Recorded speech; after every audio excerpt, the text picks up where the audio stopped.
Bonjour et bienvenue dans ce nouveau numéro de l'invité de la rédaction. Aujourd'hui, nous sommes de plus en plus connectés sur le continent africain et même au-delà de nos frontières à travers les réseaux sociaux ou nos interactions numériques. Nous partageons une partie de nous, de notre vie, ce qui représente des données personnelles considérables. Face à cette situation, comment mieux prendre en compte et sécuriser notre mois numérique? C'est d'ailleurs ça l'objectif du mois européen de la cybersécurité. Il s'agit du mois d'octobre pour prendre conscience ou approfondir ses connaissances des enjeux de sécurité numérique et adopter les bons réflexes pour sécuriser ses usages et son alter ego cyber et connecté.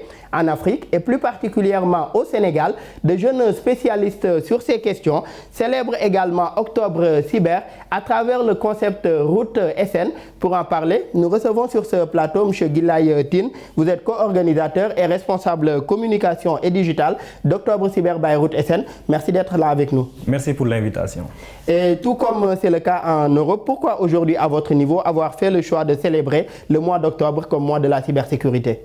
Bon, nous avons constaté qu'il y a beaucoup de dérives sur les réseaux sociaux et que le mois de la cybersécurité, comme vous le dites, est lancé par les Européens. Donc nous, Africains, nous avons choisi aussi de faire cette sensibilisation, de faire découvrir la cybersécurité et aussi de sensibiliser pendant ce mois.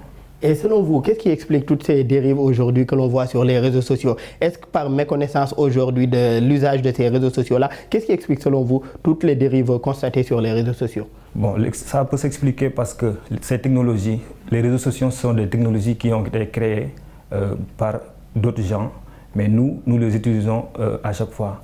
Donc il y a ce manque de connaissances de base pour l'utilisation, dans l'utilisation, et aussi vraiment découvrir, apprendre comment les utiliser de façon optimale.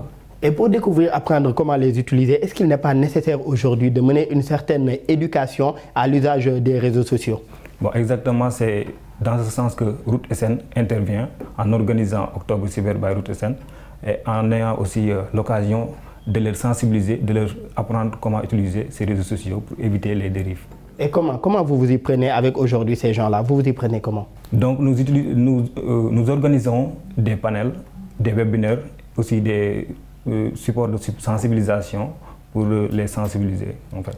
Aujourd'hui, beaucoup de jeunes sont connectés, que ce soit des lycéens ou bien des collégiens. Aujourd'hui, est-ce que par rapport à votre cible, ceux qui sont sensibilisés sur cette question, vous avez pris en compte aujourd'hui cette frange ou bien cette tranche de la population?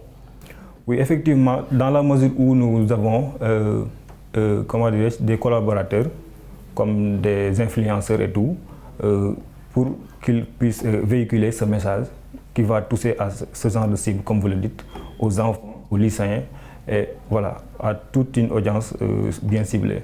Et quel est aujourd'hui l'objectif d'Octobre Cyber? Bon, l'objectif d'Octobre Cyber, c'est en quelque sorte de sensibiliser. Notre thème est comment limiter les dérives sur les réseaux sociaux. Donc on est là pour sensibiliser le maximum possible pendant ce mois d'octobre. Et par rapport à la sensibilisation, quelles sont les différentes activités que vous avez prévues ou bien que vous avez eu à dérouler durant tout le long de ce mois d'octobre, encore appelé Octobre Cyber? Bon, on a eu à organiser beaucoup d'événements et on organisera aussi davantage tout au long de ce mois. Aussi des campagnes de sensibilisation en ligne surtout, mais aussi des événements en présentiel. Parce que nous avons organisé des workshops avec des partenaires comme Harala Academy. Au Sénégal est une initiative de Route SN. Qu'en est-il aujourd'hui de ce concept qui, je le rappelle, avant était le pseudo d'un jeune aujourd'hui qui s'intéressait aux questions de sécurité digitale? Comme vous l'avez bien dit, Octobre Cyber, Route SN, c'était le pseudo d'un jeune ingénieur en informatique, donc qui a évolué, qui est devenu un courant informatique local d'abord. Parce que voilà, nous avons constaté que beaucoup de gens ont des problèmes avec l'informatique. Ils ne savent pas comment l'utiliser et l'informatique est présente dans notre vie de tous les jours. Donc voilà, Route SN s'est dit que voilà, il ne suffit pas de se limiter à lui-même. Donc lui, il va au-delà de ça. Il va impliquer d'autres gens qui seront à leur tour Route SN et qui vont sensibiliser d'autres personnes à utiliser les outils de l'informatique convenablement. Et qui sont ces jeunes-là qui composent aujourd'hui ce courant de cybersécurité appelé Route SN? Qui sont ces jeunes aujourd'hui qui composent ce courant? Ces jeunes sont des adhérents qui ont leur métier en quelque sorte, qui ont leur métier en informatique. Parce que n'oublions pas que, comment dirais-je, Route SN, c'est dans le cadre de l'informatique en général. Donc ce sont des ingénieurs en informatique, des développeurs, des digital marketeurs et tout le monde. Donc différents profils aujourd'hui constituent Route SN et aujourd'hui, je le rappelais en introduction, nous sommes de plus en plus connectés aujourd'hui, que ce soit sur les réseaux sociaux ou ailleurs à travers Internet, et nous laissons nos empreintes digitales et nos données personnelles également un peu partout. Quels sont les risques aujourd'hui que cela comporte? Bon, les risques que ça comporte, c'est nombreux parce que il y a beaucoup de nos thèmes qui soulèvent ça dans nos webinaires et tout ça. Vous pouvez suivre les replays. Donc en interagissant avec les contenus en ligne, on laisse nos traces. Si l'interaction était de bonne foi ou si l'interaction était de mauvaise foi, donc ça va rester en ligne. Donc ces données sont détenues par d'autres gens qui peuvent les exploiter pour nous nuire ou bien pour soigner notre réputation. Donc, et par rapport à cela déjà, comment aujourd'hui renforcer donc sa sécurité numérique, que ce soit sur le plan personnel ou professionnel, puisque vous l'avez rappelé tout à l'heure, en interagissant avec des gens, nous y laissons nos données et ça peut être utilisé à d'autres fins. Donc comment renforcer aujourd'hui notre sécurité numérique personnelle ou professionnelle? Donc ça revient dans le cadre de l'e-réputation encore une fois. Donc les réseaux sociaux ont été faits pour interagir ensemble. Mais si les interactions commencent à amener des dérives, donc il est très important de soigner son réputation. Donc soigner son réputation consistera à se bien comporter en ligne. Donc l'image que vous avez physiquement, si vous ne voulez pas que quelqu'un le salisse, ne salissez pas votre image aussi en ligne. Et par rapport à ça aujourd'hui, est-ce qu'il est forcément nécessaire d'avoir des connaissances en informatique ou en cybersécurité aujourd'hui pour éviter cela, c'est-à-dire éviter de salir son image ou sa réputation?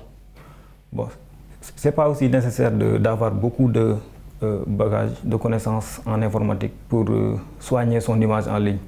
Il suffit seulement d'être éveillé, il suffit seulement d'être sensibilisé. Parce que voilà, comme vous l'avez dit, ces technologies ont été créées. Il suffit aussi que quelqu'un vous apprenne comment utiliser ces réseaux, qu'est-ce qu'il faut faire, qu'est-ce qu'il ne faut pas faire pour bien ne pas faire des dérives sur les réseaux sociaux. Et si on reste avec ces technologies aujourd'hui, pour avoir accès à beaucoup de sites ou de logiciels ou même télécharger certaines applications sur nos appareils mobiles, il nous est demandé un ensemble d'autorisations à accorder aujourd'hui à ces sites ou à ces applications. Quels sont les risques que cela peut comporter? Puisqu'on voit que des fois, si vous refusez d'accorder ces autorisations, on vous refuse également l'accès à ces sites ou le téléchargement de ces applications. Donc, bon, pour les applications et les autorisations, c'est une longue histoire. Mais en tant qu'utilisateur, il faut toujours savoir quelle autorisation donner à telle application. Par exemple, si vous installez une application, Snapchat par exemple, mais vous savez que Snapchat doit forcément avoir l'autorisation d'exploiter l'appareil photo pour pouvoir fonctionner. Donc s'il continue à vous demander d'autres autorisations, telles que voilà, vous traquez des trucs de ce genre, ou bien d'avoir accès à votre agenda, vous avez le choix de ne pas cocher ça. Mais aujourd'hui, est-ce que l'utilisateur a le choix? Puisque beaucoup de ces sites-là aujourd'hui, comme je l'ai rappelé, vous refusez de leur accorder l'autorisation, même le téléchargement de cette application ou de ce logiciel vous est refusé. Et souvent aussi, les conditions, quand ils vous les présentent, c'est un petit caractère sur plusieurs pages que vous devez lire avant de mettre accepter. Pour la plupart sur Internet en tout cas, les gens cliquent plus sur accepter sans pour autant forcément lire les conditions d'utilisation. Donc que ça soit sur Internet, que ça soit sur les applications, il y a le minimum à cocher, il y a le minimum à accepter. Mais on ne peut pas tout accepter. C'est-à-dire, dans la mesure où le site Internet ou l'application, vous devez cocher quelque chose pour entrer. Donc, vous ne pouvez pas tout refuser, vous ne pouvez pas tout accepter. Et on voit aussi beaucoup parler de cookies, M. Tine. Qu'en est-il? Qu'est-ce que c'est que les cookies sur Internet? Bon, les cookies sont des technologies qui ont été créées pour, comment dirais-je, dans un but commercial. Et dans un but de mieux comprendre l'utilisateur, qu'est-ce qu'il fait sur notre site Internet. Et voilà, qu'il faut surtout de la vigilance quand l'on utilise Internet, savoir où cliquer, où ne pas cliquer, qu'est-ce qu'on autorise, qu'est-ce qu'on ne doit pas autoriser. Je rappelle que nous recevions M. Guilaye Tine. Vous êtes co-organisateur et responsable communication et digital d'Octobre Cyber Beyrouth SN. Merci d'avoir été avec nous. Merci, je vous remercie pour l'invitation et merci. Merci également aux collègues de l'équipe technique pour les facilitations et la réalisation. Merci à vous tous qui nous suivez. Très bonne suite de programme sur nos antennes.